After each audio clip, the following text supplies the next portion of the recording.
Ladies and gentlemen, today I would like to give a lecture on internet intermediaries and governance, and focus on some aspects of intermediary power and maybe how to control this power, or some potentials coming from internet intermediaries or risks they trigger, and how governance can somehow at least reduce this kind of risks.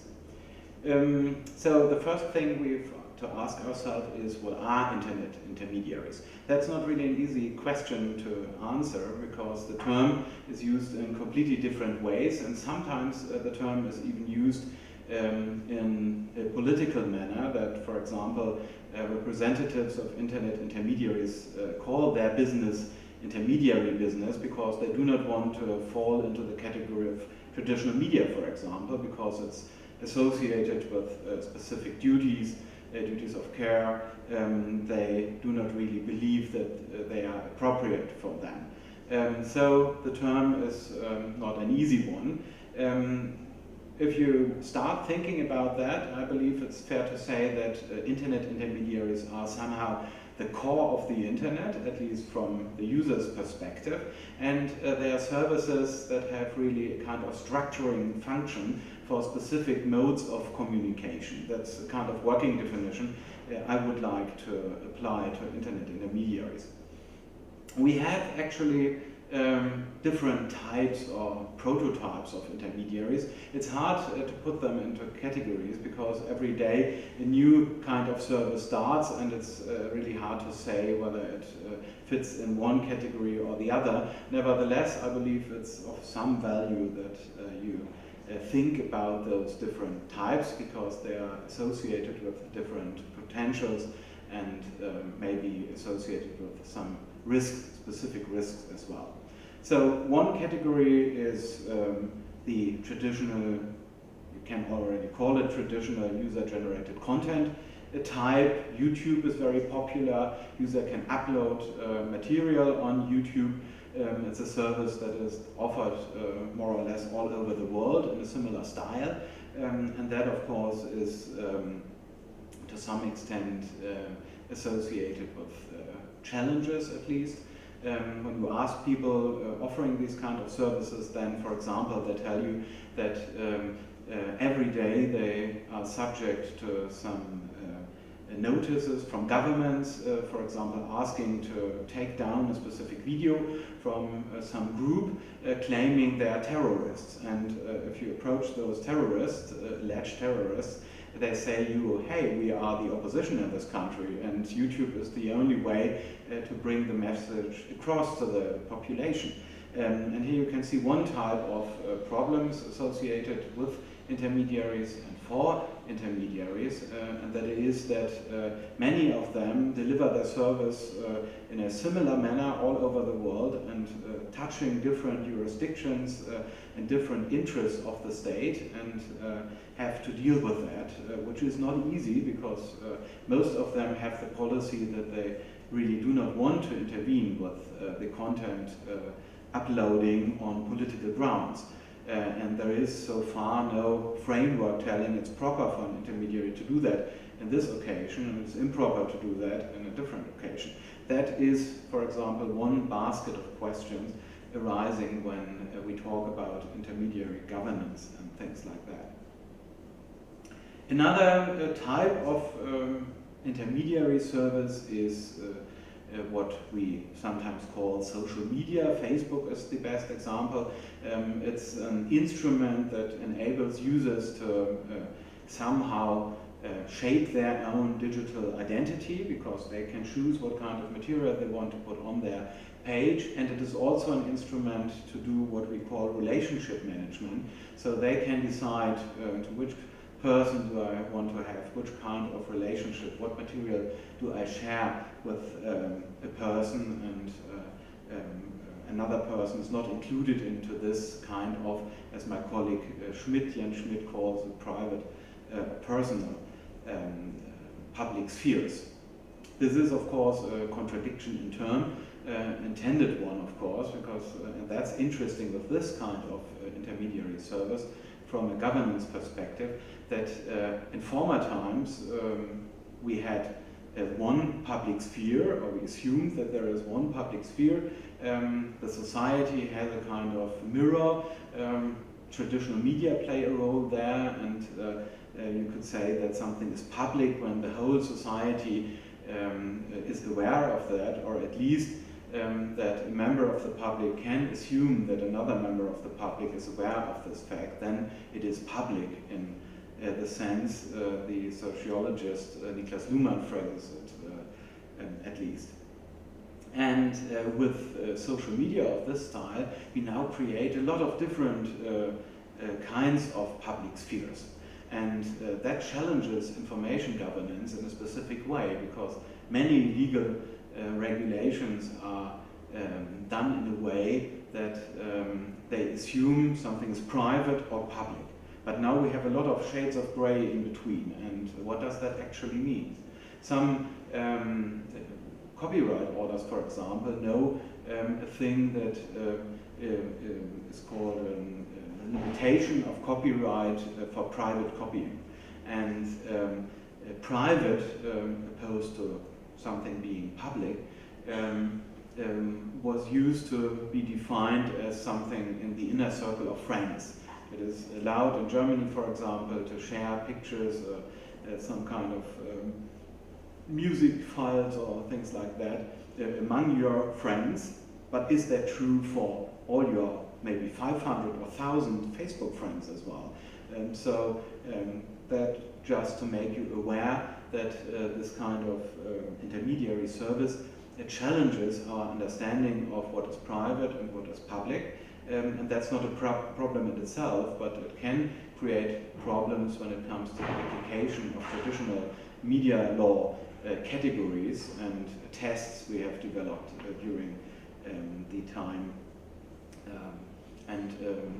You will see that that is not only true for copyright, but many, many other fields of information law. The third category I want briefly to talk about is the kind of application stores. The Apple Store or other stores from Google or other platforms can serve as an example as well. And you could ask, what are the problems there? It's just a store. But you might consider it a problem that, for example, Apple decided to apply some guidelines with the effect that some newspapers were not able to offer their apps, their newspaper apps on the Apple Store anymore. And at least in Germany, this was regarded as a kind of intervention in the free public communication, because newspapers need these new mechanisms to make their content available. In many countries, so in Germany, where I come from, you see a constant decline of newspaper coverage in terms of people buying newspaper or subscribing newspapers on a daily basis.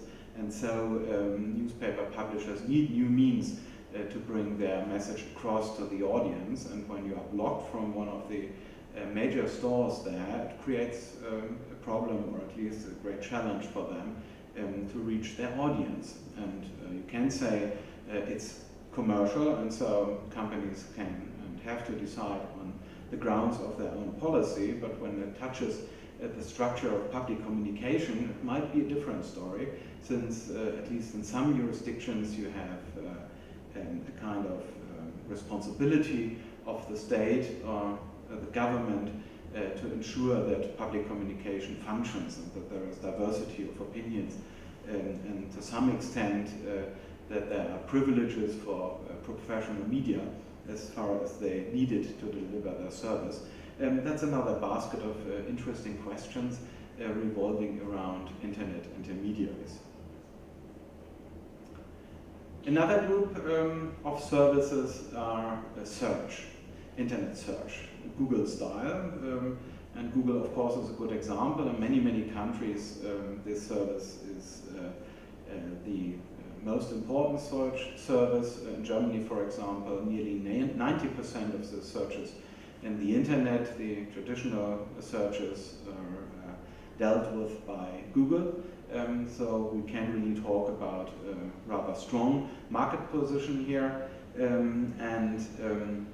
Search is another extremely interesting kind of service because it is something that is individual. You type in as a person a term, you decide about this term, and then you get a linked list, and this linked list is automatically generated using an algorithm that tries to find out what might be important for a person that types in this specific term into the slot of this specific search engine.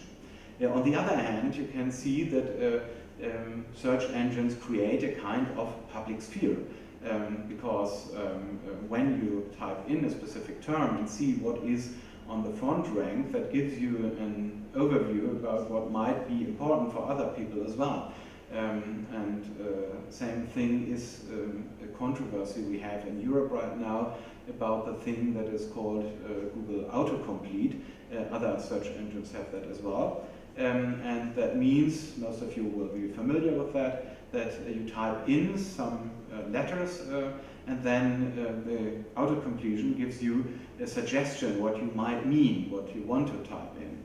And Google says that's of course just an automatically generated suggestion that is based on what other users have typed in, and that of course is the mechanism, and so no meaning is attached at all. But other people claim that, for example, when you type in their name, and it might be a very specific name, then the suggestion is something criminal, burglar, for example, or bankruptcy, or things like that, that might suggest that those people are associated with this kind of social activities, and that might really create a harm for this person and might infringe their personal rights.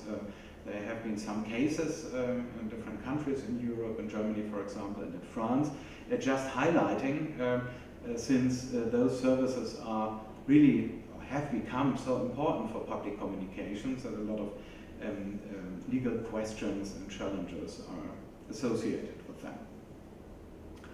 The last kind of intermediary service which has become really important is micro-blogs like Twitter, for example.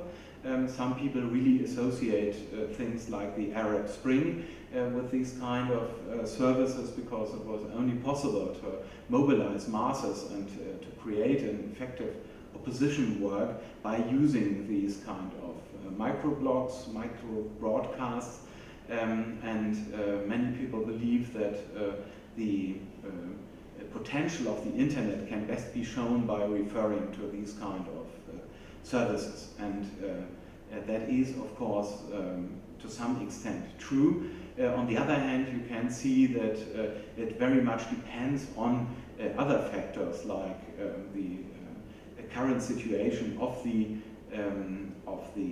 society, whether this kind of services really have this social impact or not. It's not the technology as such or the intermediary service as such that creates this kind of potential. There might be some risk associated with this as well, where you have a great potential, you have a great power to maybe influence other people, and you do that without being a professional journalist and bound to professional ethics, then you are likely, at least more likely than a professional, to transfers with personal rights or other things, and that highlights another problem or challenge we have in this intermediary world, that is that we move from a system where among professionals things were dealt out to a system where every user had the potential at least to create something that might become very powerful. And that is, of course, what makes the internet such an interesting place and gives it such social potential. But on the other hand, as I said, it is associated with some risks as well. And that's, of course, where lawyers come in, because we love to ponder about risks and how to deal with them.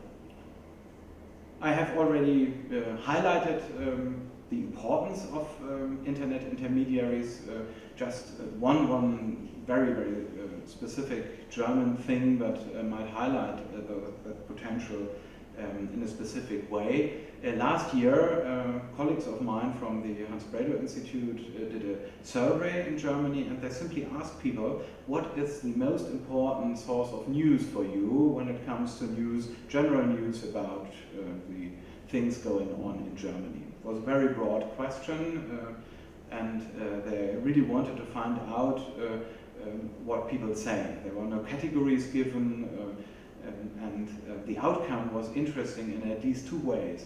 The first way is that, interestingly, even young people name the public broadcasting in Germany as a major source. That came as a surprise, since the audience of public broadcasting services is rather old, as we know from statistics.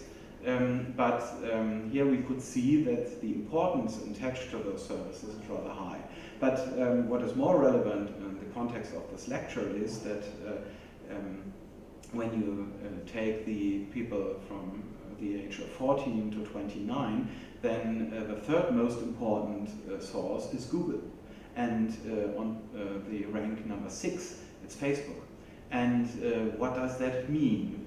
That does not mean, of course, that people believe that Google produces the news like NTV or NBC News produces news, but it means that they associate their information needs, and who fulfills their information needs is somehow associated with this kind of services. And that came as a surprise to us, and it's, I think, really interesting to ponder the implications. Let me have some remarks on what that has all to do with fundamental rights, with freedom of speech and things like that. And then before we think about governance and governance structures, we should ponder about the legal implications as regards fundamental rights, because that's the framework in which governance has to operate. And that, again, is not such an easy question. I think it's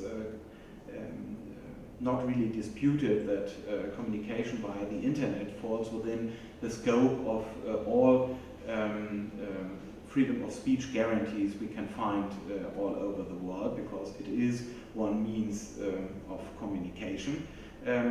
But it's not so easy to say to what extent online intermediaries fall within the scope of freedom of speech. Let me give the example of internet search again. You could argue, of course, that in choosing the algorithm and deciding somehow what is relevant and what is less relevant, that a search engine provider makes choices relevant to public communication, and therefore the selection process and what algorithm you apply is in fact protected by freedom of speech.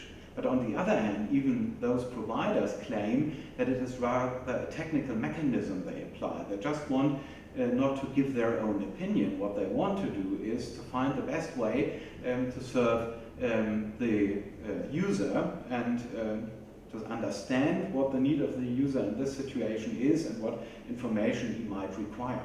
And when you look at that, it does not really square with the traditional understanding of freedom of speech, because it's about a person that wants to give her or his opinion on something. So that's an interesting case. There's some articles written about that. There is an excellent PhD drafted by Joris Holbroeken from the Netherlands. That's extremely interesting literature if you want to dig deeper on this issue. I believe it's really an interesting one, and we will see a lot of legal discussions and court decisions that revolve around this question whether internet intermediaries as such are protected by freedom of speech. What you have to take in mind definitely is the indirect potential these kind of intermediaries have when it comes to freedom of speech. I think that's a thing that is really important. I started this talk with mentioning that they are somehow in the core of the internet. That on the one hand makes it an issue for many people like right holders or people who believe that they suffered from some infringement of their personal rights to go to the intermediaries and say stop that at this point and not challenge the person that is responsible at the first place. On the other hand, that of course illustrates the potential those services have for public communication. So what I believe when it comes to creating a governance structure when creating that, be sure that freedom of speech standards are met, it is important to consider this role, the structural role the internet services have for public communication in different sectors and for different needs, informational needs. Another aspect, freedom of speech aspect associated with intermediaries, is not the side of a person that wants to give his or her opinion, but is on the other hand the potential the internet has to inform and educate people. And another thing I believe that has to be kept in mind is that freedom of information is something that is to be protected as well. You find some systems where not freedom of expression or freedom of opinion is the only thing that is enshrined in these fundamental rights, but where you find an explicit mentioning of freedom of information as well. That is true, for example, for Article 10 of the European Convention on Human Rights. I personally believe that it is due to the experience that many people made during the Second World War and the Nazi dictatorship in Germany especially, where it was forbidden and harsh punishment could be laid on people that listened to broadcasting stations from abroad. Therefore, when the freedom of speech sections were drafted after the war, the fathers of the constitutions and mothers of the constitutions wanted to make really sure that people had the freedom to receive information as well as to give their opinion and to deliver information. And even when you have a system of human rights where you do not have this right explicitly in the scope of the constitutional rights, I think it is at least worth considering whether you can derive from the freedom of expression, the freedom of information as well, and some federal constitutional courts indeed have done that and have created such a right and highlighted the importance of such a right. So I gave you some ideas about problems, challenges and opportunities associated with internet intermediaries. I hope that was something you enjoy and which you could really follow, and some words about the constitutional framework in which governance has to operate. What is really interesting, but I cannot elaborate on that in this lecture, is what does that mean in terms of internet governance.